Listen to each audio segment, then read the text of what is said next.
Y si te dijera que hay criaturas diminutas que no solo existen en lo físico, sino que operan como herramientas del enemigo para espiar tu alma. En Apocalipsis 12:9 leemos: y fue lanzado fuera el gran dragón, la serpiente antigua, el cual engaña al mundo entero. Este versículo no solo revela la astucia de Satanás, sino que también deja entrever los métodos ocultos que usa para vigilar y manipular. Hoy exploraremos cómo ciertos insectos, aparentemente inofensivos, pueden ser usados espiritualmente como instrumentos de vigilancia satánica. Te mostraremos cómo identificarlos, cuál es su simbolismo bíblico y qué representa cada uno en tu vida espiritual. Prepárate para ver con ojos espirituales lo que antes parecía invisible. ¿Estás listo para entender lo que Dios quiere revelarte y protegerte de las trampas que el enemigo ha tejido a tu alrededor? Desde el principio de los tiempos, lo invisible ha gobernado sobre lo visible. Lo que nuestros ojos no alcanzan a ver es muchas veces más real y más activo que lo que sí percibimos. En el mundo espiritual nada es casualidad. Y tampoco lo es el uso que hace Satanás de ciertas manifestaciones físicas para esconder sus estrategias. Uno de los recursos más sutiles y persistentes que el enemigo ha adoptado son los insectos. Estas pequeñas criaturas que a menudo pasamos por alto han sido simbólicamente poderosas en la palabra de Dios. Y es precisamente por eso que el adversario ha encontrado en ellas un modelo perfecto para vigilar, invadir y oprimir. A lo largo de la Biblia, los insectos no aparecen como simples elementos naturales. Son portadores de juicio, advertencia, corrección divina. En el libro de Éxodo, Dios envía enjambres de moscas sobre Egipto como una de las plagas que caen sobre Faraón por endurecer su corazón. Y Jehová lo hizo así. Y vino gran cantidad de moscas a la casa de Faraón y a las casas de sus siervos, y en todo el país de Egipto, y la tierra fue corrompida a causa de ellas. Éxodo 8:24. El propósito de esa invasión no era biológico, era espiritual.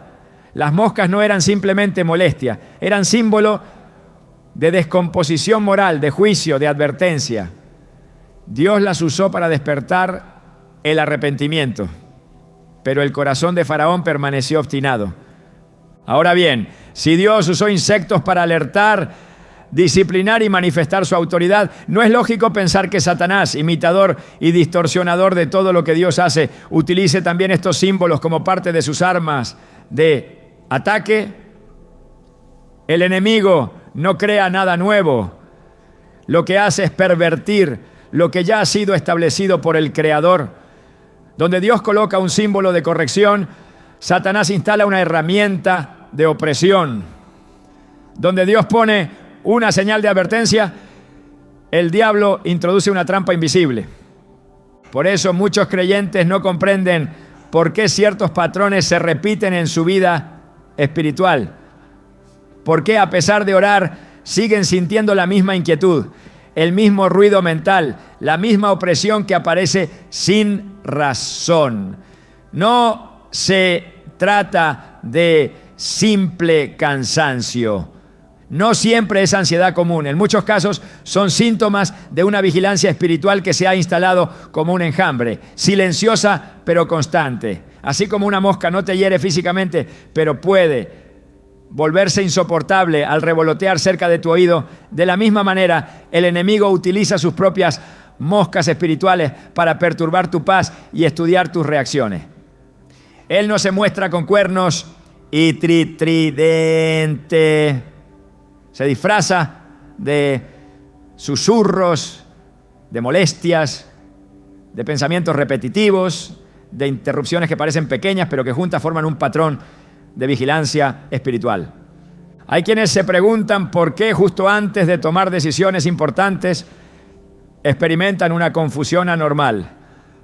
¿Por qué justo cuando se acercan más a Dios surgen distracciones, conflictos sin sentido que a uno o una da la sensación extraña de que algo los observa. No es paranoia, es guerra espiritual. En Eclesiastés 10:1 leemos: las moscas muertas hacen heder y dar mal olor al perfume del perfumista.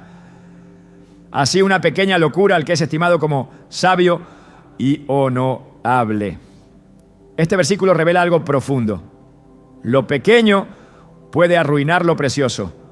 Una simple mosca, cuando entra en contacto con el perfume, contamina lo sagrado.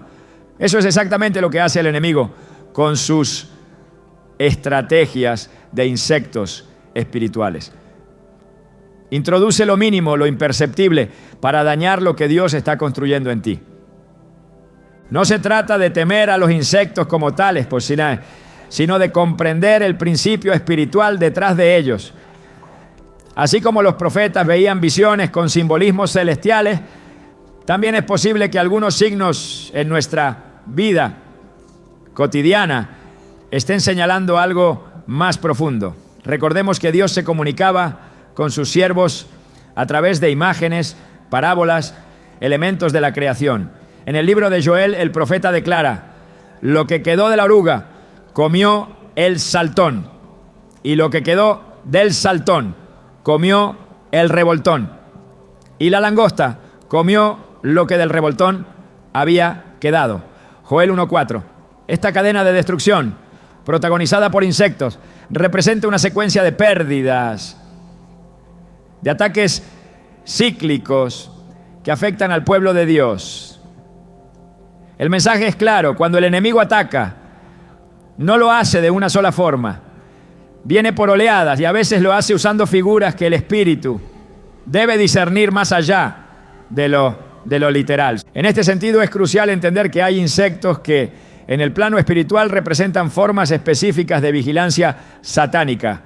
Así como en el mundo físico ciertos insectos tienen capacidades sorprendentes, ojos compuestos que ven en múltiples direcciones, antenas ultrasensibles, patrones de vuelo estratégicos.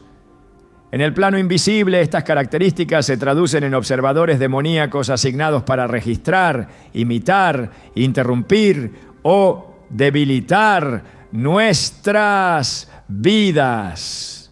No es casualidad que en Marcos 3:22 los escribas acusaran a Jesús diciendo: tiene a Beelzebú y por el príncipe de los demonios echa fuera a los demonios. El nombre Beelzebú significa literalmente Señor de las moscas. ¿Por qué esa asociación? Porque desde la antigüedad se entendía que el mal se manifestaba también como una invasión persistente, un zumbido demoníaco, una vigilancia que produce caos y enfermedad. Llamar a Satanás y a los Señor de las moscas no era un simple insulto, era una revelación espiritual de su naturaleza invasiva y contaminante. Y aún hoy esa operación continúa. Satanás no ha cambiado sus métodos, solo los disfraza. Una persona puede estar bajo vigilancia espiritual sin siquiera darse cuenta. Puede sentir una mirada sobre ella que no proviene de otros seres humanos, sino de agentes invisibles, asignados específicamente para observar sus debilidades, buscar sus reacciones, registrar sus hábitos. Y cuando ese patrón se establece, el enemigo espera el momento justo para atacar. No lo hace siempre de inmediato. Observa, analiza, compara, y cuando tu fe flaquea o tu oración disminuye, lanza el aguijón. Esta primera etapa del ataque no es agresiva, es sigilosa. Así como un insecto entra por una rendija, se instala en un rincón y permanece oculto, de igual forma operan los espíritus de vigilancia. No aparecen de forma escandalosa, se esconden en la rutina, en las heridas emocionales no sanadas, en los vacíos espirituales que no hemos llenado con oración. Y cuando ya están dentro, comienzan a minar la paz, generan una inquietud que no puedes explicar. Hacen que cosas pequeñas se conviertan en conflictos gigantes, alteran la atmósfera de tu casa, tu concentración al orar, tu descanso al dormir, Si no se los detecta a tiempo, terminan construyendo nidos espirituales, desde los cuales comienzan a influir más directamente en tus decisiones y emociones. Por eso es vital discernir que no toda distracción, no todo cansancio, no todo pensamiento repetitivo es simplemente mental o emocional. Hay ocasiones en que son señales claras de que hay algo observándote, algo que no proviene de Dios. Recuerda que el enemigo se disfraza como ángel de luz y también puede presentarse como ideas lógicas, razonamientos aparentemente inocentes que en realidad están guiados por una vigilancia oscura que busca apartarte del plan divino. Sin embargo, esta verdad no debe llevarnos al temor, sino a la revelación. Porque así como Dios permitió que Job fuera probado, pero nunca desprotegido, también nosotros podemos atravesar periodos donde el enemigo intente observarnos, pero no logrará destruirnos si permanecemos en obediencia y consagración. Job 1:7 nos ofrece una escena reveladora. Y Jehová dijo a Satanás, ¿de dónde vienes? Respondiendo Satanás a Jehová, dijo, de rodear la tierra y de andar por ella. El diablo ronda, observa, vigila, pero solo actúa cuando se le abre la puerta. Y esa puerta muchas veces no es abierta conscientemente. Se abre con el descuido, con la falta de oración, con la vida carente de vigilancia espiritual. Lo que muchos no saben es que uno de los mecanismos más usados por estos insectos espirituales es el de la repetición. Así como un mosquito puede insistir una y otra vez, noche tras noche, en posarse sobre ti sin rendirse, el enemigo utiliza tácticas persistentes para desgastar tu mente y tu ánimo. Y cuando uno está espiritualmente agotado, baja la guardia. Por eso Jesús dijo en Mateo 26:41, velad y orad para que no entréis en tentación. El espíritu a la verdad está dispuesto, pero la carne es débil. El llamado a la vigilancia no es solo una recomendación, es una instrucción de guerra. Pero aún más importante que saber que hay vigilancia espiritual es entender que también hay cobertura espiritual. Dios no te deja expuesto. Él te ha dado herramientas, discernimiento y sobre todo autoridad. Y mientras nos adentremos más en esta serie, verás cómo cada uno de estos insectos representa una táctica específica del enemigo. Pero también descubrirás que por cada táctica hay una promesa, por cada ataque hay una salida, y por cada espíritu de vigilancia hay una protección divina que se activa cuando tú decides caminar en santidad y discernimiento. Hasta aquí hemos abierto la puerta al entendimiento de un tema que ha sido ignorado por muchos. La vigilancia espiritual del enemigo no es un mito, es una realidad. Pero también lo es el poder de Dios, que puede limpiarte, cubrirte y fortalecerte. En las siguientes partes profundizaremos más en cómo operan estos agentes y cómo enfrentarlos. Pero lo primero que debes saber es esto. Si te has sentido observado, confundido o espiritualmente drenado, no estás loco. Estás en medio de una guerra invisible. Y Dios quiere darte los ojos del Espíritu para que veas más allá del ruido, más allá del zumbido, más allá de lo que parece normal. Porque solo quien ve claramente puede actuar con autoridad. Y tú fuiste llamado a caminar en libertad, no bajo el acecho del enemigo. El rechazo no es simplemente una emoción, es una experiencia espiritual que tiene la capacidad de alterar la percepción de uno mismo y la dirección de la vida.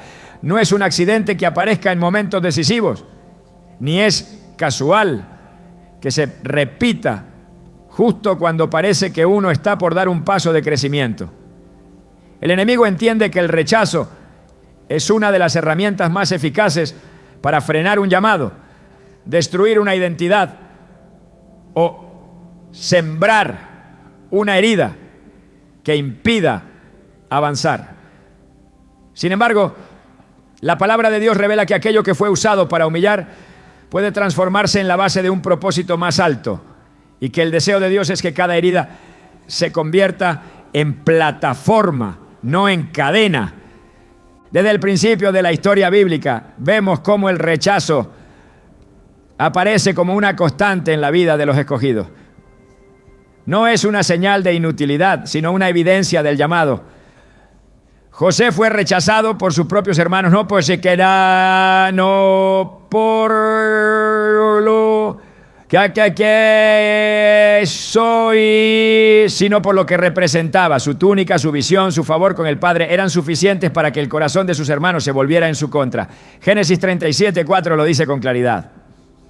Y viendo sus hermanos que su padre lo amaba más que a todos sus hermanos, le aborrecían y no podían hablarle pacíficamente. Este rechazo no fue una señal de que José estaba en el camino incorrecto, sino precisamente lo contrario. Lo que provocó rechazo fue el reflejo del propósito que portaba. Esto revela un principio espiritual profundo. El rechazo no siempre es resultado de errores, sino de la presencia del favor de Dios. El rechazo puede ser una reacción espiritual contra una gracia que aún no ha florecido por completo. Es un reflejo del espíritu de envidia que percibe lo que Dios está gestando en silencio. Y aunque en lo natural se traduce como abandono, burla o desprecio, en lo espiritual es una alarma que indica que hay algo en ti que representa una amenaza para el sistema del enemigo. Pero el rechazo no se queda en un evento, tiene una voz, habla, acusa, se repite, se convierte en una narrativa que intenta instalarse como identidad. Esa es su estrategia más peligrosa. El rechazo busca que te definas por lo que otros no supieron valorar. Quiere convencerte de que fuiste hecho para ser evitado, ignorado, humillado. Y si esa semilla entra en el corazón, comienza a distorsionar cada relación, cada oportunidad, cada paso. Por eso es que la enseñanza bíblica es tan clara. No se trata solo de resistir el rechazo, sino de transformarlo. El objetivo no es ignorar la herida, sino redimirla.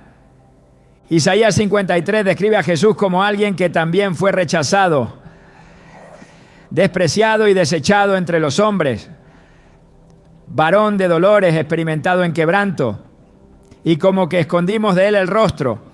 Fue menospreciado y no lo estimamos. Isaías 53:3. Jesús no fue rechazado por falta de valor, sino por la grandeza que portaba. Su pureza fue incomprendida, su autoridad fue confrontada, su entrega fue burlada. Pero en lugar de permitir que ese rechazo definiera su destino, lo utilizó como parte de la redención. Su rechazo fue la puerta que abrió el deseo eterno de Dios de acercarse a la humanidad. Lo que otros despreciaron, Dios lo convirtió en puente de salvación. Este patrón se repite una y otra vez. El rechazo del mundo no es una señal de carencia, sino una evidencia de que no se pertenece a su sistema. Juan 15:19 declara: si fuerais del mundo, el mundo amaría lo suyo, pero porque no sois del mundo, antes yo os elegí del mundo. Por eso el mundo os aborrece. Esta afirmación cambia completamente la perspectiva. El rechazo deja de ser una ofensa personal y se revela como un conflicto espiritual. No eres rechazado por accidente. Eres rechazado porque fuiste separado. No eres despreciado porque no vales, sino porque hay una marca espiritual que incomoda al sistema de las tinieblas.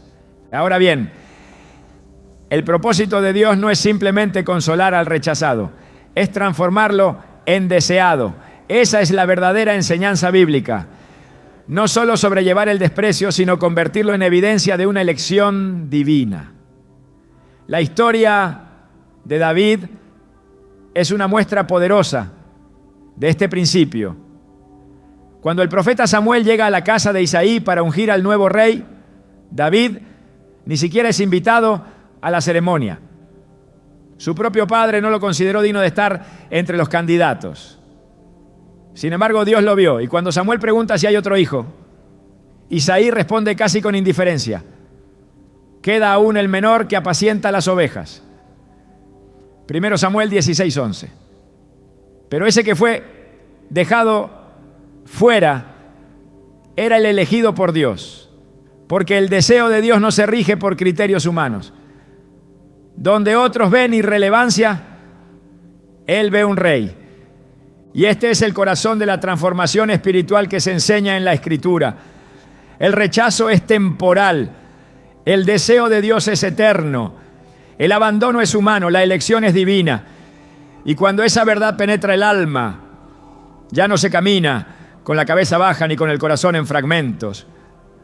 Se camina con la certeza de que lo que fue usado para detenerte se convertirá en testimonio de resurrección. Lo que fue usado para reducirte será la plataforma que Dios usará para elevarte. Cuando Jesús comenzó su ministerio, también enfrentó el rechazo de su propia gente. En Marcos 6:3, al escucharlo enseñar, la gente decía: ¿no es este el carpintero, hijo de María? ¿No están sus hermanos aquí con nosotros? Y se escandalizaban de él. Su pasado fue usado como excusa para negar su autoridad. Su origen fue utilizado como argumento para despreciar su unción. Pero el rechazo no detuvo su llamado, lo impulsó a expandirse. Porque cuando no eres recibido en un lugar, es señal de que el campo ya fue sembrado. El verdadero fruto está en otra tierra. Y esta es otra verdad esencial. El rechazo muchas veces es el cierre de una puerta que Dios no quiere que cruces. No todos los lugares donde deseas estar son los que Dios ha asignado. No todas las personas que deseas que te acepten están capacitadas para valorar lo que llevas dentro. En lugar de ver el rechazo como fracaso, es necesario aprender a verlo como redirección. Proverbios 16:9 declara: el corazón del hombre piensa su camino, mas Jehová endereza sus pasos. Tus intenciones pueden llevarte a una puerta, pero es Dios quien decide cuál se abre. Al comprender esto, el corazón se libera del peso del rencor. Ya no se busca aprobación en quienes no tienen la capacidad espiritual para ver el propósito. Ya no se insiste en encajar en estructuras que fueron diseñadas para mantenerte limitado. El deseo ya no se dirige hacia quien rechaza, sino hacia quien llama. Y cuando ese enfoque cambia, todo comienza a transformarse. El alma se alinea con el cielo, el espíritu se fortalece, la mente se renueva. Y entonces el deseo de Dios comienza a manifestarse visiblemente. En el libro de los Salmos, David expresa con honestidad su experiencia con el rechazo, pero también declara con fe lo que Dios hace con los rechazados. En el Salmo 118:22 afirma: la piedra que desecharon los edificadores ha venido a ser cabeza del ángulo. Este versículo encierra la esencia de la enseñanza. Lo que fue rechazado se convierte en lo esencial. Lo que fue ignorado se vuelve indispensable. Y eso no es casualidad. Es el diseño de Dios. No por sentimentalismo, sino por estrategia divina.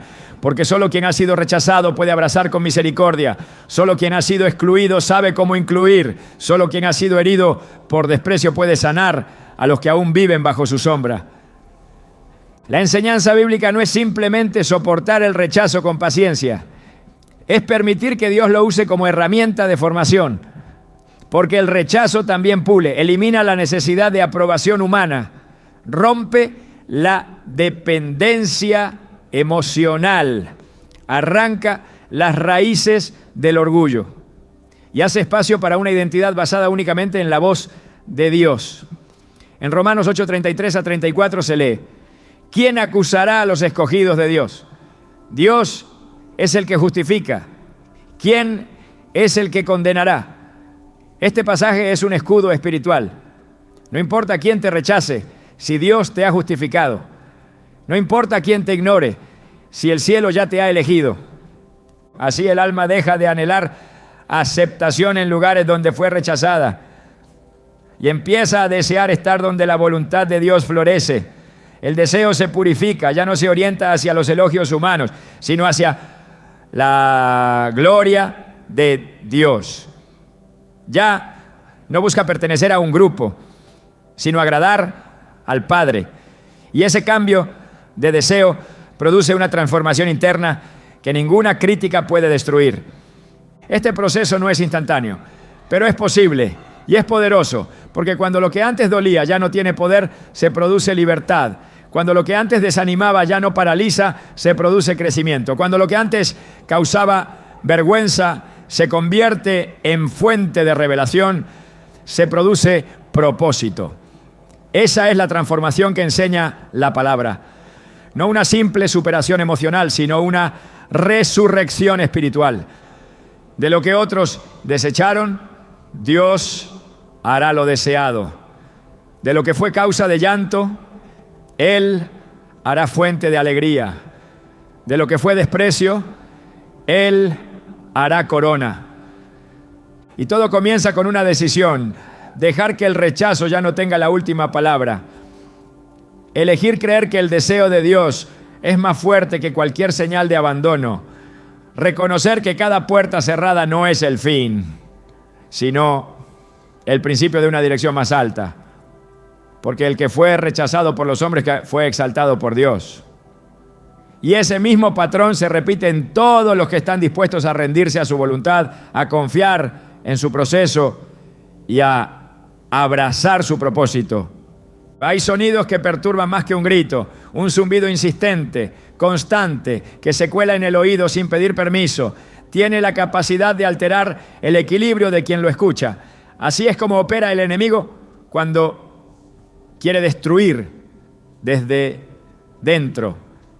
No con gritos visibles ni con ataques frontales, sino con susurros insistentes que se convierten en un zumbido espiritual. No es necesario que grite cuando logra instalarse en la mente por medio de la repetición. Como un insecto que no se va, que gira en círculos cerca del oído. Así funciona el tipo de vigilancia que se manifiesta no en forma de ojos que espían desde la sombra, sino de voces que murmuran sin cesar. Ese es el zumbido del miedo, de la duda, de la culpa.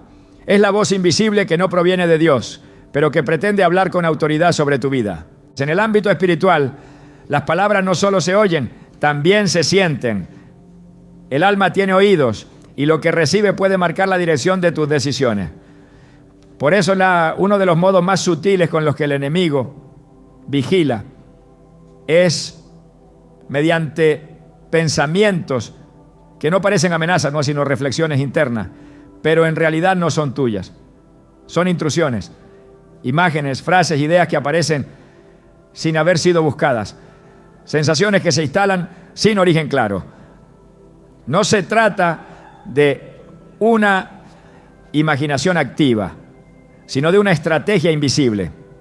Y si se les permite permanecer, se convierten en el centro de atención, como una mosca que gira una y otra vez sobre el mismo punto. Esa voz insiste hasta que transforma un pensamiento pasajero en una convicción paralizante.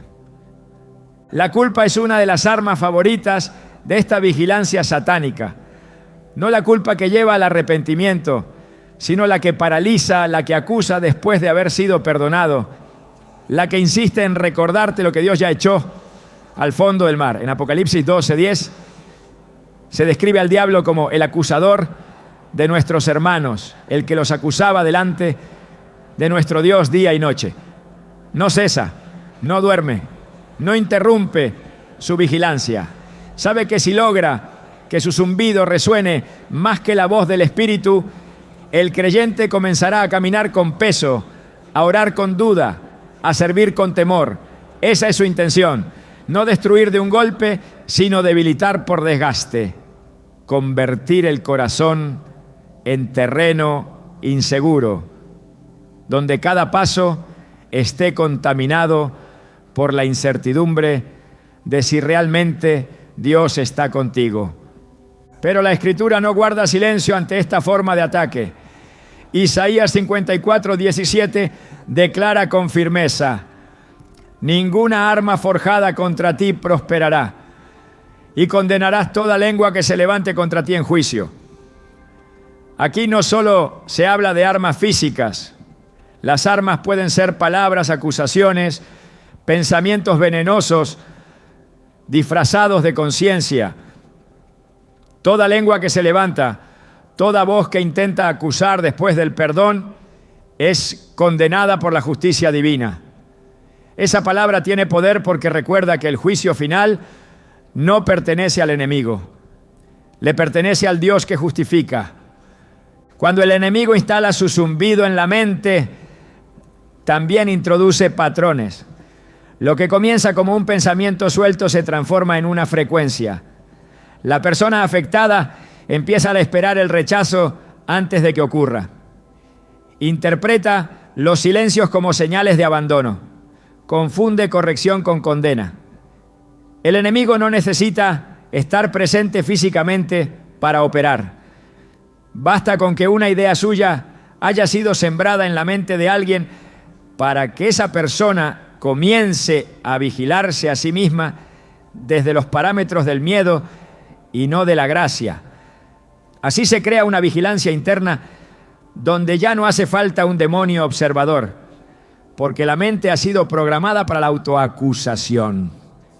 Este método es tan eficiente porque la voz del enemigo imita el tono de la razón. No aparece como una amenaza, sino como una evaluación. Te hace pensar que estás siendo objetivo contigo mismo, cuando en realidad estás repitiendo su mentira.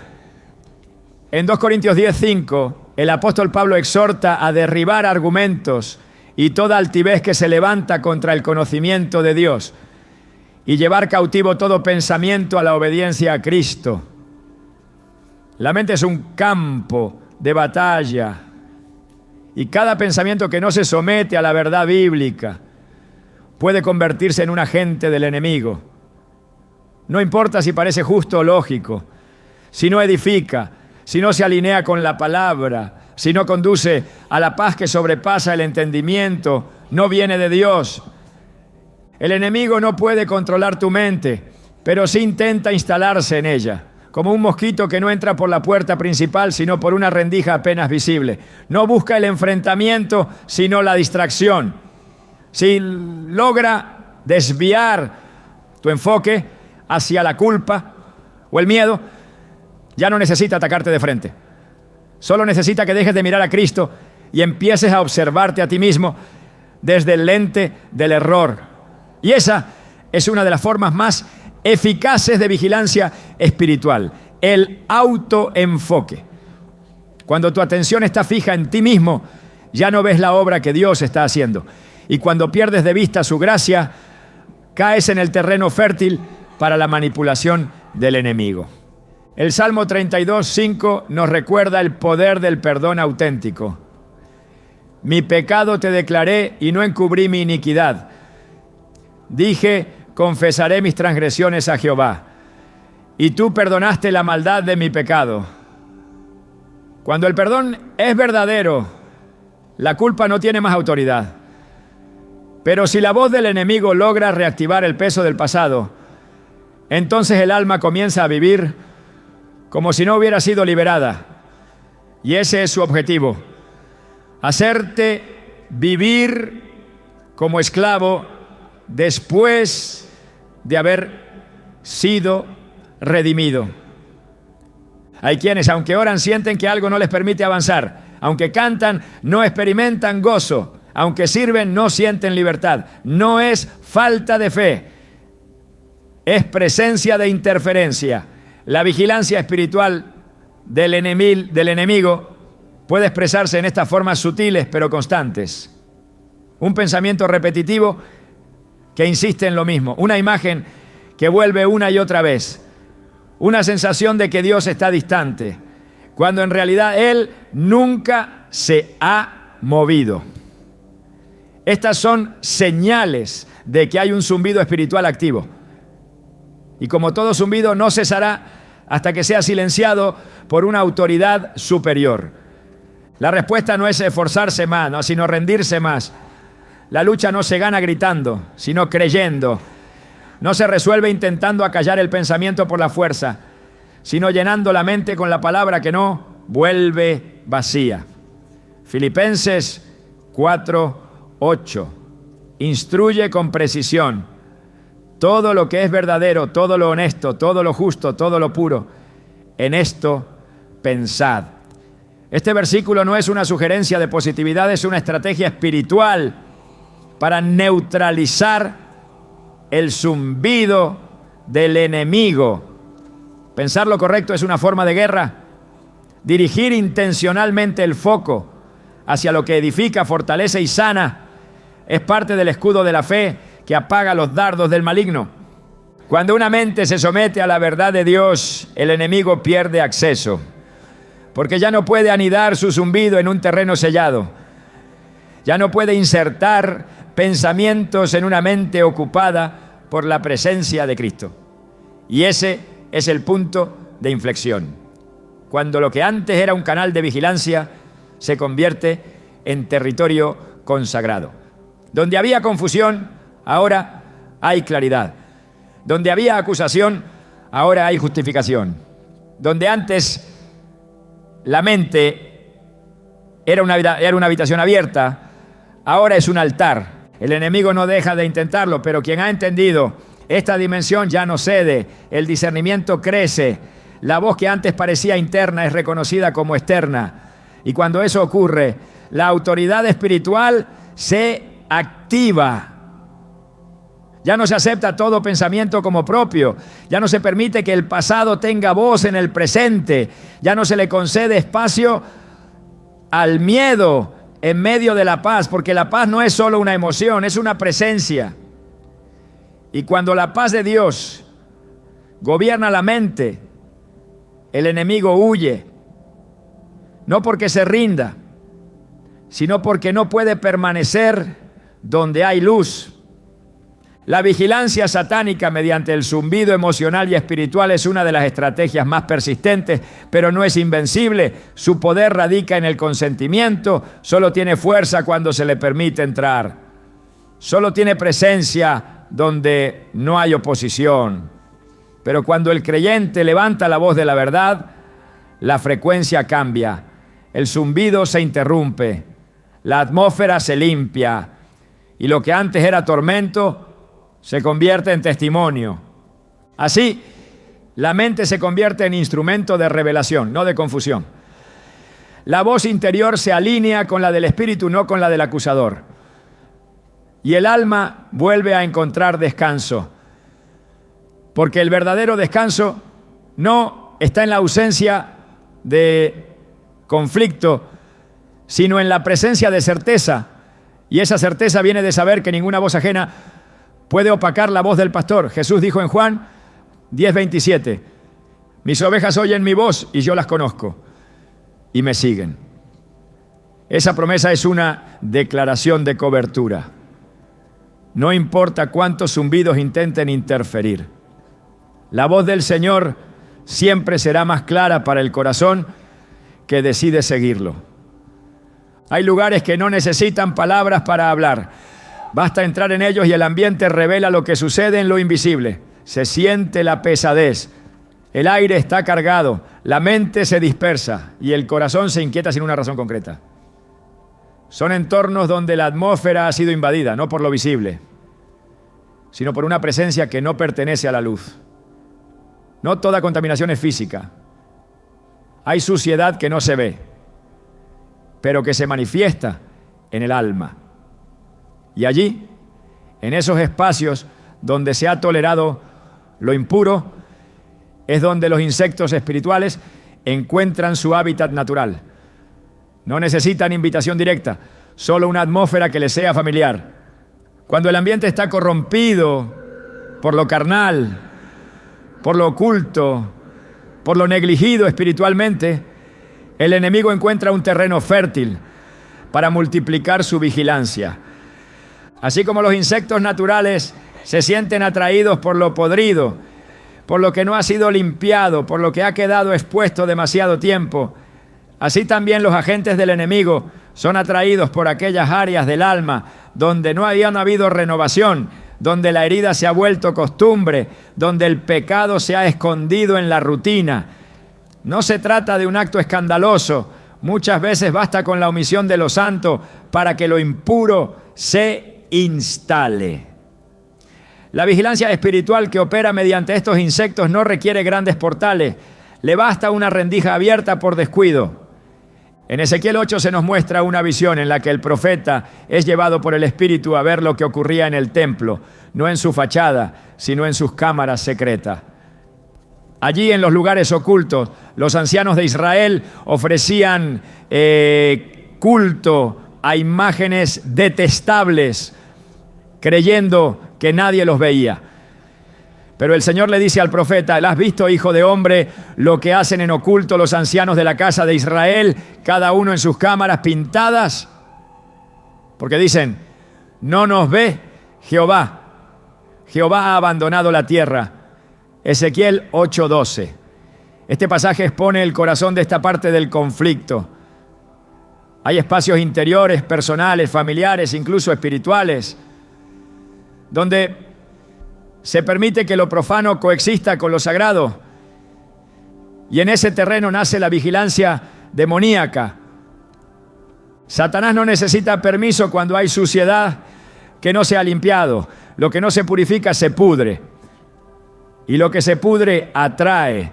Por eso es que en muchas vidas el enemigo no necesita atacar con fuerza.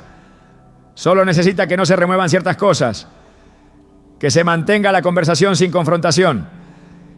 Que se permita la música sin discernimiento, que se tolere la compañía que diluye la consagración. Cada uno de esos elementos contribuye a un ambiente que favorece la presencia de los insectos espirituales. No son figuras simbólicas, son entidades reales, asignadas para observar, para oprimir, para minar la resistencia desde adentro. El problema no siempre está en lo externo, a veces el nido está dentro. Como cuando en una casa limpia se descubre que detrás de una pared o en una grieta hay una colonia de insectos anidando en lo oculto. Lo mismo ocurre espiritualmente. La apariencia puede ser ordenada, pero el interior puede estar contaminado. Por eso el Señor confrontó a los fariseos diciendo: por fuera, a la verdad, os mostráis justos a los hombres, pero por dentro estáis llenos de hipocresía e iniquidad. Mateo 23-28. El problema no era lo que se veía, sino lo que no se quería exponer. Y es en ese tipo de ambientes interiores, donde la apariencia reemplaza la verdad, que los insectos del enemigo se reproducen sin resistencia. En muchos hogares reina el desorden espiritual, porque se ha confundido tolerancia con gracia. No todo lo que se permite proviene del amor. Hay cosas que necesitan ser confrontadas, expulsadas, renunciadas. No basta con orar una vez. La limpieza espiritual es constante porque el enemigo es persistente. Le basta una grieta emocional no resuelta, una conversación mal cerrada, una herida antigua sin sanar para convertirla en entrada. Y una vez dentro, no solo observa, contamina, modifica la atmósfera. La oración se vuelve difícil. La Biblia pesa. El silencio ya no es paz, sino incomodidad. Lo espiritual se convierte en una carga y allí comienza el ciclo. El lugar donde Dios debería habitar se transforma en espacio donde los insectos espirituales actúan con libertad. El Salmo 101, 2-3 dice: entenderé el camino de la perfección, no pondré delante de mis ojos cosa injusta, aborrezco la obra de los que se desvían, ninguno de ellos se acercará a mí. Este salmo no es un poema de moralidad, es una declaración de limpieza espiritual. Un ambiente donde no se tolera lo injusto es un ambiente donde los insectos del enemigo no pueden establecerse, pero donde se relativiza lo malo, donde se justifica el error, donde se apaga la voz del Espíritu, allí comienza la invasión. Hay quienes viven ciclos interminables de confusión, no porque estén haciendo algo abiertamente malo, sino porque nunca han limpiado las raíces de ciertos ambientes. Relaciones que no glorifican, palabras que permanecen sin cancelarse, pactos antiguos no quebrados, objetos que transportan una atmósfera contraria. No es superstición, es discernimiento.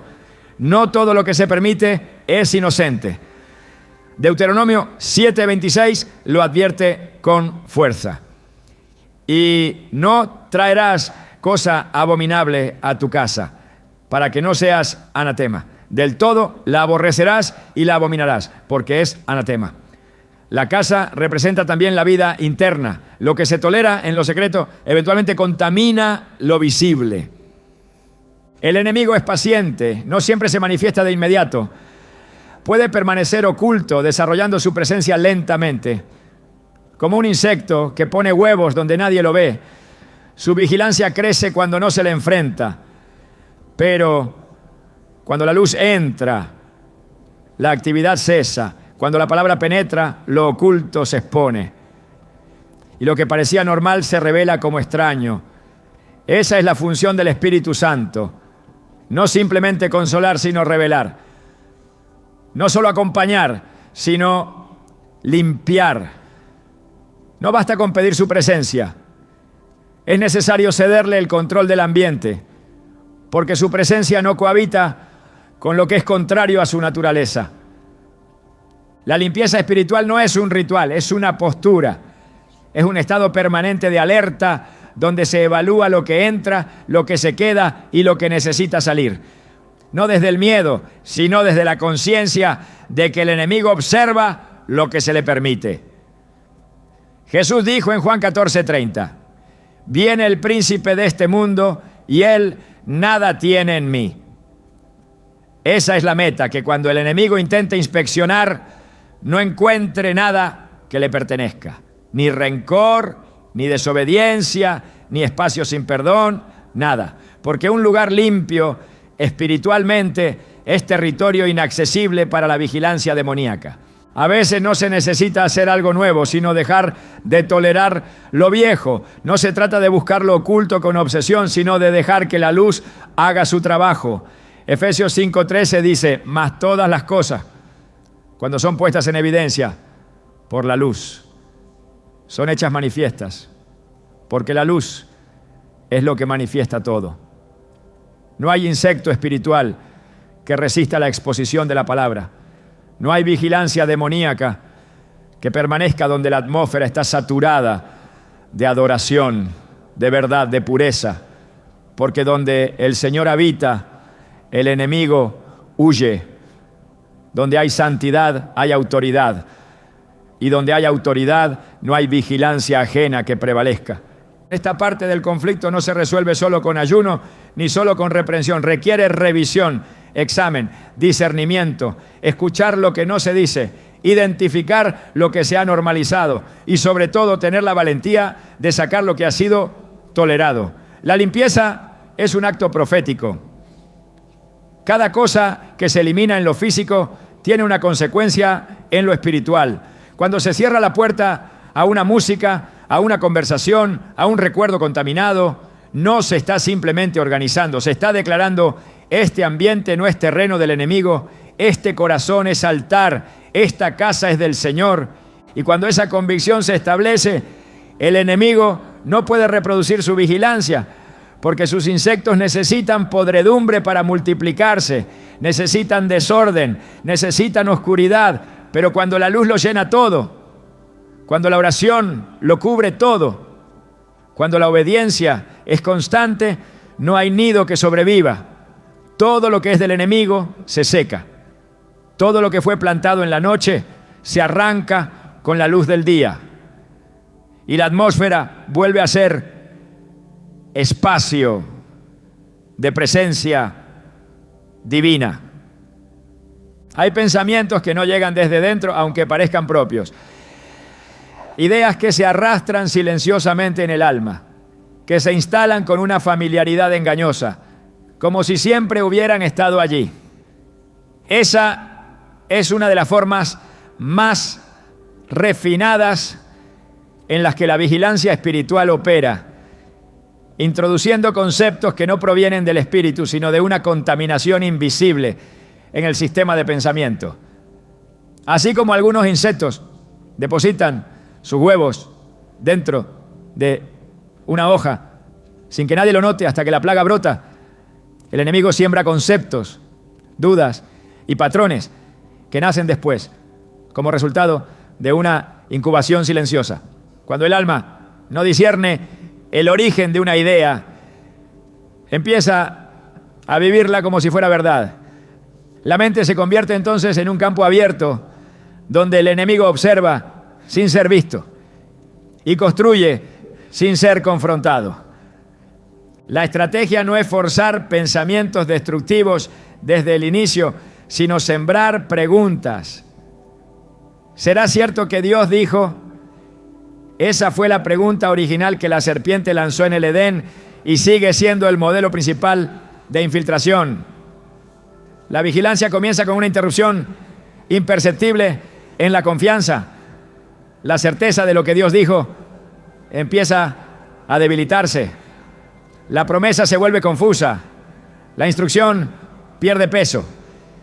Y en ese momento, la mente deja de ser espada y se convierte en esponja. Absorbe, recibe y deja de resistir. El pensamiento que antes habría sido rechazado, ahora es razonado. Y lo que antes habría sido discernido como oscuro, ahora parece solo complejo. El enemigo no necesita invadir por la fuerza si logra introducir una perspectiva contaminada. Una semilla maligna, plantada en el momento exacto, puede producir una cosecha entera de confusión espiritual. Romanos 12:2 lo expresa con claridad. No os conforméis a este siglo, sino transformaos por medio de la renovación de vuestro entendimiento.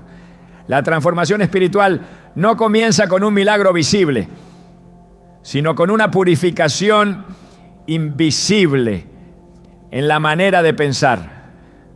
Donde el entendimiento no se renueva, se corrompe. Y donde hay corrupción de pensamiento, el enemigo encuentra terreno fértil para levantar estructuras mentales. Es allí donde comienza su vigilancia, en los razonamientos que no fueron llevados cautivos a la obediencia de Cristo. Porque si la mente deja de ser el lugar donde Dios instruye, se convierte en el lugar donde el enemigo espía. Los pensamientos que vienen de Dios conducen a la paz.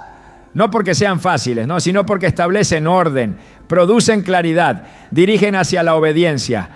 Pero los pensamientos contaminados por vigilancia espiritual generan ruido. No solo cuestionan lo que haces, sino también quién eres. No solo desafían tus decisiones, sino tu identidad. De eso se trata esta forma de ataque. Instalar estructuras internas desde las cuales el enemigo puede monitorear y condicionar sin necesidad de presencia física. La vigilancia no es solo observar, es también inducir dudas, temores, decisiones mal dirigidas. Y todo esto ocurre en el lugar menos visible, la mente. Por eso Pablo fue tan enfático al decir en 2 Corintios 10:4-5 que las armas de nuestra milicia no son carnales, sino poderosas en Dios para la destrucción de fortalezas. No se refiere a fortalezas externas, sino internas. Pensamientos que se han fortalecido con el tiempo. Argumentos que se han convertido en estructuras. Voces que se han integrado tanto al discurso interior que ya no parecen ajenas, pero lo son. Y deben ser derribadas. No por lógica, sino por obediencia. La verdad de Dios no entra a discutir, entra a sustituir. No viene a negociar con las ideas oscuras, viene a expulsarlas. El enemigo sabe que si logra establecer una vigilancia efectiva en el pensamiento, puede desactivar la fe sin necesidad de un ataque frontal. Porque la fe no solo se opone al miedo, también al razonamiento carnal. Cuando lo que se cree empieza a ser evaluado por los estándares del mundo, la fe comienza a diluirse. Ya no se sostiene por la palabra, sino por la lógica. Y lo que es guiado por lógica, termina guiado por temor.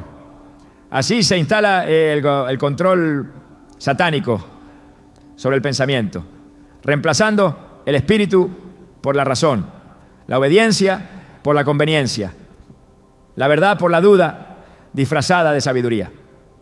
El pensamiento vigilado no sueña con lo alto, se conforma con lo posible, no ora con expectativas, sino con resignación, no espera promesas, solo intenta sobrevivir. Y todo eso nace no por falta de deseo, sino por exceso de vigilancia mental. El enemigo sabe que no necesita robarte la fe si logra ocupar el lugar donde la fe se activa, tu pensamiento. Por eso el apóstol Pedro exhorta en 1 de Pedro 1:13: ceñid los lomos de vuestro entendimiento, sed sobrios. Hay una postura mental que protege, una vigilancia santa que bloquea la infiltración del enemigo. No es vivir temiendo pensamientos extraños, sino ceñir el entendimiento con la verdad, para que ninguna idea ajena al cielo pueda instalarse sin ser discernida. Cada pensamiento importa. Cada idea que se recibe y se permite permanecer es una posible entrada. Así como ciertos insectos se ocultan entre las fibras de los tejidos más finos, el enemigo intenta camuflarse entre los pensamientos más sofisticados. No siempre viene con blasfemias. A veces viene con frases que suenan correctas, pero están vacías de verdad. Ideas que apelan a la compasión, pero niegan la santidad. Razonamientos que parecen equilibrados, pero anulan la obediencia. Y si no se confrontan, se convierten en base para decisiones, en argumento para justificaciones, en cimientos de un pensamiento completamente vulnerable. La libertad comienza en el pensamiento, porque lo que no se piensa como libre jamás se vivirá como libre. Y si el enemigo logra mantener una idea de esclavitud, el cuerpo entero se moverá como esclavo. Aunque la boca cante libertad, la mente puede estar aún en Egipto. Y mientras eso sea así, la vigilancia espiritual se mantendrá activa. Solo cuando el pensamiento se sujeta a la voz de Dios, el alma se convierte en territorio cerrado para todo zumbido ajeno. La vigilancia no siempre se manifiesta con una presencia visible. A veces es una sensación persistente de que algo no está en orden, una inquietud que impide avanzar, una carga que no tiene forma pero sí peso. El enemigo no necesita espiar desde fuera cuando logra instalar vigilancia desde dentro. Pero hay una verdad que rompe ese ciclo. Quien ha sido sellado por el Espíritu Santo no está a merced de ninguna observación demoníaca. Hay una autoridad que no se aprende, se recibe. Una autoridad que no se obtiene por edad espiritual, sino por rendición. Y es esa autoridad la que desactiva la obra invisible del enemigo. Cuando Jesús envió a sus discípulos, no les dio una estructura externa ni una estrategia política, les dio poder. En Lucas 10:19 declaró: he aquí os doy potestad de hollar serpientes y escorpiones y sobre toda fuerza del enemigo, y nada os dañará. La palabra usada aquí no es solo autoridad en un sentido abstracto, sino un poder delegado, una legalidad espiritual para caminar sobre lo que antes te limitaba. Los escorpiones y serpientes no son casualidad. Representan todo aquello que se arrastra, que acecha desde el suelo, que se oculta esperando una oportunidad para atacar. Son símbolos de esas formas bajas de operar que caracterizan al enemigo. Vigilancia silenciosa, ataque inesperado, manipulación desde lo oculto. Pero Jesús deja claro que esa potestad no es parcial, es total. Es sobre toda fuerza del enemigo. No hay insecto espiritual, figura demoníaca o vigilancia invisible que pueda prevalecer contra quien ha sido revestido de esa autoridad. El problema no está en que la autoridad no exista, sino en que muchos no caminan en ella. Saber que se tiene poder no es lo mismo que ejercerlo.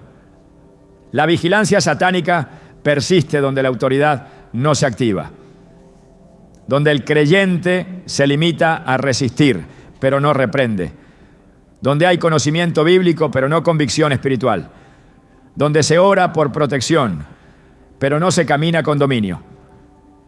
Allí el enemigo encuentra espacio para mantenerse. Efesios 6, 10 a 11 exhorta: fortaleceos en el Señor y en el poder de su fuerza, vestíos de toda la armadura de Dios, para que podáis estar firmes contra las acechanzas del diablo. Aquí se revela una clave profunda. La autoridad no opera en quien está en sí mismo, sino en quien está fortalecido en el Señor. No se trata de gritar más fuerte, sino de estar cubierto con la armadura espiritual que hace invisible la vigilancia enemiga. Cada pieza de esa armadura representa una posición espiritual. No es metáfora, es estrategia, porque el enemigo reconoce a quien está vestido de luz y retrocede ante quien sabe que su cobertura no es emocional, sino divina. Donde hay cobertura, no hay acceso. Donde hay santidad, no hay grieta. Y donde hay obediencia, hay respaldo. Satanás no huye del ruido, sino de la autoridad. Y esa autoridad no se hereda por pertenecer a una congregación, sino por tener comunión directa con el Cordero. Porque la verdadera vigilancia espiritual no viene del enemigo, sino del trono. Es el Padre quien cuida los caminos de los justos. Es Él quien vigila la entrada y la salida. Es Él quien rodea como muro de fuego a los que le temen. Salmo 34, 7 lo dice sin ambigüedad. El ángel de Jehová acampa alrededor de los que le temen y los defiende. Ese cerco no es figurativo, es real. Es una cobertura que impide que el enemigo haga permanencia. Puede intentar acercarse, puede observar desde lejos, pero no puede tocar donde hay adoración activa y obediencia constante. La presencia del Espíritu Santo en la vida de un creyente no es una emoción, es una autoridad legal. Donde el Espíritu habita, no hay espacio para la oscuridad. Pero cuando esa presencia se ignora, cuando se reemplaza por religiosidad vacía o por rutinas que no transforman, entonces la cobertura se debilita. El enemigo no penetra la luz, pero sí ronda donde hay sombra. Y las sombras aparecen donde la verdad ha sido diluida. Allí comienzan los murmullos, las dudas, las debilidades no confesadas. Y si no se cierran esas puertas, el insecto espiritual se aloja, no para atacar de inmediato, sino para observar, para medir, para esperar. El creyente que desea vivir sin ser observado por las tinieblas debe decidir vivir completamente expuesto ante la luz. No se puede servir a dos señores. No se puede reclamar autoridad sin rendición. La limpieza espiritual es la base de toda vigilancia cancelada. Y esa limpieza no ocurre por emoción ni por un acto único, sino por un estilo de vida rendido al gobierno del Espíritu. Solo quien está bajo autoridad puede ejercerla. Y solo quien está crucificado con Cristo puede impedir que los insectos del enemigo habiten en sus pensamientos, relaciones o decisiones. Hebreos 4:12 declara que la palabra de Dios es viva y eficaz y más cortante que toda espada de dos filos. Discierne los pensamientos y las intenciones del corazón. Es esa espada la que elimina lo que se esconde. Es esa voz la que rompe con toda forma de vigilancia oculta. Donde se predica la verdad sin diluir, el enemigo no resiste. Donde se vive en integridad, no hay acceso. Donde se respeta la santidad como estilo de vida y no como ideal religioso, no hay vigilancia que prospere, porque lo que está lleno de Dios no tiene espacio para otra voz. El enemigo intentará muchas formas, buscará grietas, medirá debilidades, repetirá patrones. Pero donde hay adoración verdadera no encuentra lugar. Donde la sangre del Cordero ha sido aplicada, no hay señal que lo invite. Y cuando el creyente camina sabiendo que su vida está escondida en Cristo, puede descansar. No porque no haya lucha, sino porque ya no hay acceso. Porque la vigilancia no termina por ignorancia, sino por confrontación. Y cuando esa confrontación ocurre con base en la autoridad del reino, toda vigilancia del infierno se anula. No es casual que se hayan usado figuras tan pequeñas para hablar de una operación tan profunda. Los insectos que representan la vigilancia del enemigo no lo hacen por su fuerza, sino por su capacidad de multiplicarse, de ocultarse, de adaptarse a lo que no se limpia. Son sutiles, insistentes, pacientes, pero esa misma estrategia revela algo que cambia toda la perspectiva. El enemigo necesita esconderse porque no puede operar en la luz. Su poder está limitado a las zonas que no han sido iluminadas. Sus movimientos dependen de lo que permanece sin discernir. Y eso significa que su presencia es señal de una sola cosa. Hay un lugar que todavía no ha sido completamente entregado al gobierno de Dios. Esa es la invitación que permanece abierta. No a vivir con miedo, sino a caminar con discernimiento. No a buscar enemigos en cada rincón, sino a levantar la vista y establecer una atmósfera donde lo invisible del reino de Dios desplace lo oculto de las tinieblas. Porque si el enemigo se mueve con estructuras pequeñas y repetitivas, Dios actúa con gloria creciente y presencia sostenida. Si Satanás espía, el Padre revela. Si el infierno vigila, el cielo custodia. La clave está en decidir desde qué voz se quiere vivir. Los insectos del enemigo observan, pero no tienen la última palabra. Pueden rondar, pero no dictan destino. Y aunque traten de instalarse en el pensamiento, en el ambiente o en las decisiones, su permanencia solo es posible donde no se levanta la voz de la autoridad. Porque cuando un hijo de Dios se posiciona en su identidad, toda estructura de observación cae. No porque grite, sino porque pertenece. No porque se esfuerce más, sino porque reconoce quién lo habita. Es la conciencia de presencia lo que anula la vigilancia del enemigo. No se trata solo de reprender lo que se siente oscuro, sino de afirmar lo que es eternamente verdadero. Que hay un nombre por encima de todo nombre. Y en ese nombre hay cobertura, hay protección, hay victoria. El enemigo puede usar 1000 formas para vigilar, pero todas fallan ante un corazón que no negocia su altar. No hay mosca espiritual que sobreviva en una habitación donde se adora. No hay larva de culpa que crezca donde la sangre ha limpiado. No hay enjambre mental que prevalezca donde la palabra ha sido sembrada. Lo que parece débil ante los ojos del mundo, una oración, una canción, un versículo, es en el mundo espiritual una barrera infranqueable. No porque venga del esfuerzo humano, sino porque está respaldado por la voz del trono. La vigilancia satánica es reactiva. No crea, no construye, solo responde a lo que Dios ya ha hablado. Es una imitación, una reacción, una distorsión. Por eso no tiene el poder de adelantarse, solo de perseguir. Pero el propósito de Dios va adelante. Camina por sendas eternas. Habla desde lo alto. Su gloria no necesita esconderse. Su luz no puede ser apagada. Y cuando se le abre espacio, todo lo que opera en las sombras queda expuesto, desenmascarado, silenciado. Ese es el llamado final. No a temer lo que se arrastra, sino a caminar en lo que se eleva, a no dejar rendijas abiertas por distracción, por desobediencia o por ignorancia, a cerrar toda puerta donde el enemigo pueda acercarse a mirar. No con paranoia espiritual, sino con madurez profética. Con esa mirada que discierne lo que no se dice, que reconoce lo que no se muestra y que se atreve a limpiar lo que ya se había normalizado. No se trata de vivir inspeccionando cada rincón con sospecha, sino de establecer una atmósfera donde el reino sea palpable, donde el ambiente esté impregnado de presencia, donde cada palabra, cada decisión, cada espacio testifique que allí solo hay un dueño, Cristo.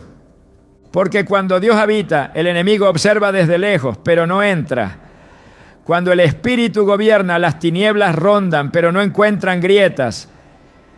Y cuando la mente, el corazón y el ambiente son conquistados por la luz, todo insecto del infierno queda sin poder. Esa es la victoria silenciosa del reino. No la que hace ruido, sino la que se manifiesta en lo invisible. En la paz que no se puede explicar. En el gozo que no depende de circunstancias. En la firmeza que no se quiebra cuando se acerca el susurro oscuro. Porque no importa quién esté mirando desde las sombras. Si el Padre está sentado en el trono del corazón, no hay vigilancia que prospere.